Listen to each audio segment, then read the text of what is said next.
Assalamualaikum warahmatullahi wabarakatuh. Alhamdulillahirabbil alamin wassalatu wassalamu ala asrofil anbiya'i wal mursalin wa ala alihi wa sahbihi ajmain. Amma ba'du. Puji syukur kita hadirkan kepada Allah Subhanahu wa taala karena hari ini kita bisa ikut kuliah itu karena Allah yang memberi kita izin baik dari segi kesehatan, iman Islam, dan lain sebagainya. Kemudian, salawat beserta salam tak lupa kita hadiahkan buat junjungan kita yakni Nabi besar Muhammad Sallallahu Alaihi Wasallam. Karena beliaulah yang telah mengantarkan kita dari zaman yang jahiliyah sampai zaman yang kita rasakan sekarang ini. Baiklah, tanpa memperpanjang mukadimah, perkenalkan kami dari kelompok 1 ingin mempresentasikan hasil diskusi kami dalam bentuk PowerPoint tentang metodologi At-Tabari. Berikut ini adalah subtopik dari metodologi At-Tabari. Ada 8 buah subtopiknya. Ada biografi, karya, sumber, metodologi, contoh, kelebihan dan kekurangan, sistematika, dan referensi. Kita masuk ke biografi At-Tabari. Nama lengkap beliau itu adalah Abu Ja'far Muhammad Ibnu Jarir, Ibnu Yazid, Ibnu Katsir, Ibnu Ghalib At-Tabari. Beliau ini dilahirkan di kota Amul atau Tabrastan pada tahun 224 Hijriah dan beliau wafat pada 27 Syawal 310 Hijriah di usia 85 tahun. Nah, selain ahli tafsir, beliau ini juga ahli dalam bidang hadis, fikih, tarik yang sangat masyhur. At-Tabari itu berkembang di lingkungan yang keluarganya itu cukup memperhatikan terhadap pendidikan karirnya. Namun sayangnya At-Tabari ini sampai akhir hayatnya itu beliau itu tidak mempunyai istri dan anak. Kemudian perjalanan karir pendidikan At-Tabari dimulai karirnya itu dari kampung halamannya sendiri, yaitu di Amul. Ia itu diasuh oleh ayahnya.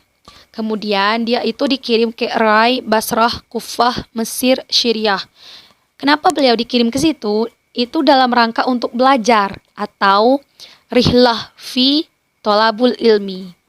Nah, setelah itu beliau itu ke Baghdad untuk berguru kepada Ibnu Hambal. Nah, pas sampai di Hambal, ternyata Ibnu Hambal ini telah wafat. Kemudian beliau kembali ke Basrah dan Kufah, berguru kepada Muhammad bin Abdul Al-Sa'ani, Muhammad bin Musa Al-Harasi, dan Abu As'ad Ahmad bin Al-Mikdam. Nah, untuk karya-karya At-Tabari itu ada bidang tafsir, bidang hukum, bidang hadis, sejarah, teologi, etika keagamaan. Kalau bidang tafsir itu ada kitab Al-Qiraat. Kemudian kalau di bidang hukum itu ada yang namanya Adab Al-Manasik. Nah, untuk bidang-bidang lainnya bisa kita baca di PPT ini. Nanti PPT ini itu juga akan kami share di grup. Bismillahirrahmanirrahim. Baiklah, saya akan melanjutkan. Yang ketiga, sumber penafsiran. Tafsir Jami' al-Bayan. Tafsir Jami' al-Bayan bersumber dari penafsiran bil ma'sur yang bersumber dari Al-Qur'an dan Al-Qur'an dan sunnah dan pendapat para sahabat dan tabi'in. Namun penafsiran At-Tabari agak sedikit berbeda daripada umumnya, yaitu yang menjadi perbedaan dalam tafsir ini beliau mengutip riwayat Nabi Sallallahu Alaihi Wasallam dan pendapat para mufassir sebelumnya, dan juga mengkritis mana riwayat sahih dan tidak, serta mengutip pendapat yang paling kuat atau rajah bila terjadi adanya pendapat-pendapat yang berbeda. Jadi di dalam Tafsir Jami' al-Bayan ini beliau sering sekali mengambil sumber dari penafsiran beliau. Apabila ia menemukan pendapat, maka ia memilih pendapat yang paling kuat, yang paling benar. Karenanya sumber tafsir Jami' al-Bayan banyak mengambil hadis Nabi, pendapat sahabat dan tabi'in, syair Arab dan sirah nabawiyah. Tafsir At-Tabari ini mencakupi beberapa disiplin ilmu seperti kebahasaan, nahwu, syair, dan ragam qiraat. Di antara disiplin ilmu yang dibahas salah satu seluruhnya berfungsi untuk memperjelas makna atau ayat Al-Quran. Beliau pun kerap kali menyeleksi atau memilih keterangan atau pendapat yang menurut beliau yang paling kuat. Sehingga tafsir Jami' al-Bayan ini dengan adanya disiplin ilmu mudah dipahami oleh para pembaca. Selanjutnya, metodologi penafsiran. Jami' al-Bayan fi ta'wili al-Quran. Metode tafsir bil ma'sur. Dalam penafsiran At-Tabari memakai sistem isnad yang bersandarkan pada hadis riwayat sahabat dan tabi'in. Metodologi tahlili. Tafsir tahlili adalah dengan menjelaskan kandungan ayat Al-Quran sesuai runtunan ayat-ayat sebagaimana tercantum dalam mushaf. Yang pertama, menempuh jalan tafsir atau takwil. Yang kedua, menafsirkan ayat dengan munasabah. Yang ketiga, menafsirkan ayat Al-Quran dengan as-sunnah, yaitu semana kita ketahui sunnah Nabi itu terbagi menjadi 4, kauliyah, fi'liyah, takririyah, dan hammiyah. Maka Al-Quran itu ditafsirkan dengan sunnah Nabi Muhammad SAW yang mana yang berkaitan dengan Al-Quran tersebut. 4, bersandarkan pada analisis bahasa. Yang kelima, mengeksplorasi syair dan prosa. Keenam, memperhatikan aspek i'rab. Yang ketujuh, memperan ragam qiraat. Yang kedelapan, membeberkan perbedaan di bidang fiqih.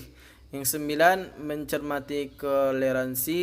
Yang kesepuluh, melakukan sinkronasi antara makna ayat. Selanjutnya, contoh penafsiran. Penafsiran Al-Quran dengan Al-Quran. Quran An-Nisa ayat 24. Wal muhsannatu minan nisa'i illa ma malakat aymanukum. Kata di atas diartikan dengan terjaga kemaluan dari kekejian, seperti kata dalam surah Quran surah At-Tabari ayat 12 yang mana wa maryama abnata imran allati ahsanat farjaha. Pada kata yang dilingkari diartikan dengan tercegahnya dari keraguan dan kekejian. Quran surah Al-Fatihah. Siratal ladzina an'amta 'alaihim ghairil maghdubi 'alaihim waladdallin. Amin. Dalam penafsiran ini terbanyak contoh, yaitu penafsiran Al-Quran dengan Al-Quran, penafsiran Al-Quran dengan sunnah, dan penafsiran Al-Quran dengan pendapat sahabat, penafsiran Al-Quran dan pendapat tabi'in. Maka di sini ada contoh penafsiran dengan sunnah, ada hadis, yaitu yang dapat kita lihat di PPT ini. Selanjutnya, Keenam, itu ada kelebihan dan kekurangan tafsir At-Tabari. Kelebihan dari tafsir At-Tabari yang pertama itu adalah merupakan jenis kitab tafsir bi al-matsur yang terbaik yang pernah ada. Kalau ini tuh menurut Al-Farmawi. Kemudian yang kedua itu adalah mengeluarkan dan mempertimbangkan berbagai pendapat dan mencakup i'rab dan istinbat. I'rab itu adalah suatu kesimpulan perubahan cara membaca huruf pada suatu kata. Sedangkan istinbat itu adalah menganalisis suatu pendapat dari suatu ayat yang melahirkan suatu produk hukum dari ayat tersebut. Kemudian kelebihan ketiga yaitu adalah tafsir terbesar dan terluas menurut As-Suyuti. Tafsir At-Tabari itu lebih menekankan kepada bahasa kalau untuk memahami Al-Quran. Dan di tafsir At-Tabari ini itu ada pembatasan dalam bentuk bingkai teks yang membuat para mufasir itu tidak bisa terlalu berlebihan dalam menafsirkan. Tafsir At-Tabari ini itu merupakan hibah dari Allah untuk At-Tabari setelah dia melakukan sholat istikharah selama 3 tahun. Tafsir ini juga dalam penyampaian pesan di dalam ayat itu sangat memperhatikan ketelitian terhadap redaksi ayatnya. Kekurangan dari tafsir At-Tabari ini itu pada saat menafsirkan Quran surah Al-Fatihah itu dicantumkan nama perawi Ka'ab al-Ahbar. Tafsir ini juga tidak mencantumkan tentang kategori makiyah dan madaniyahnya. Para mufasir itu juga bertele-tele dalam kebahasaan dan kesastraan yang menyebabkan pesan pokok menjadi kabur. Dan terakhir yaitu adalah terabaikannya uraian asbabul nuzulnya. Bagian ketujuh ada sistematika penyajian dan penafsiran. Kitab ini itu memiliki 15 jilid. Jilid pertama itu tentang biografi pengarang dan lain sebagainya. Bisa kita lihat di PPT ini. Kemudian mengawali penafsiran dengan surah Al-Fatihah secara rinci. Pembahasan ayat per ayat Al-Quran itu dengan menyebutkan riwayatnya setelah penyebutan ayat. Sistematika penafsiran tafsir ini adalah yang pertama, setelah menyebutkan ayat yang akan ditafsirkan, lalu penyebutan riwayat yang dihubungkan dengan ayat tersebut. Yang kedua, asbabun nuzul. Yang ketiga, penjelasan perbedaan qiraat jika ada. Yang keempat, penjelasan ayat Al-Quran jika ada perbedaan riwayat suatu makna kata. Beliau memperhatikan perbedaannya lalu melakukan tarjih. Yang pertama tadi, setelah menyebutkan ayat yang akan ditafsirkan, lalu menyebutkan riwayat yang berhubungan dengan ayat tersebut. Beliau menafsirkan ayat dengan riwayat atau hadis-hadis atau pendapat sahabat dengan berhubungan ayat tersebut. Yang kedua dengan asbabun nuzul, menafsirkan dengan apa sebab turunnya ayat dengan ayat tersebut. Selanjutnya referensi mufassir. Referensi mufassir ini yang pertama dari hadis Nabi Muhammad sallallahu alaihi wasallam, hanya menggunakan hadis sahih, baik sahih sanad maupun sanad matan. Yang kedua, pendapat para sahabat Khulafa Ar-Rasyidin Abdullah bin Mas'ud, yaitu adapun sahabatnya Khulafa Ar-Rasyidin Abdullah bin Mas'ud, Abdullah bin Abbas, Ubay bin Ka'ab, Zaid dan Sabit, Abu Mus'al bin Syar'i, Abdullah bin Zubair. Pendapat para tabi'in yang diambil dari tabi'in tersebut yaitu Sa'id bin Jabir, Mujahid bin Jadar, Ikrimah al-Dahhak, Tafsir Abdurrahman dan Zaid bin Aslam, Tafsir Ibnu Turaji, Tafsir Muqatil bin Hayyan, Syair ayat Arab, Kitab Ma'anil Quran, Kitab Abdul Al-Hasan Al-Khafashi, Kitab Al-Abi Tabari, Majazi Al-Quran, Sirah Nabawiyah. Itulah referensi mufassir. Mungkin ini saja penjelasan dari kelompok kami. Jika ada benarnya itu datangnya dari Allah Subhanahu wa taala.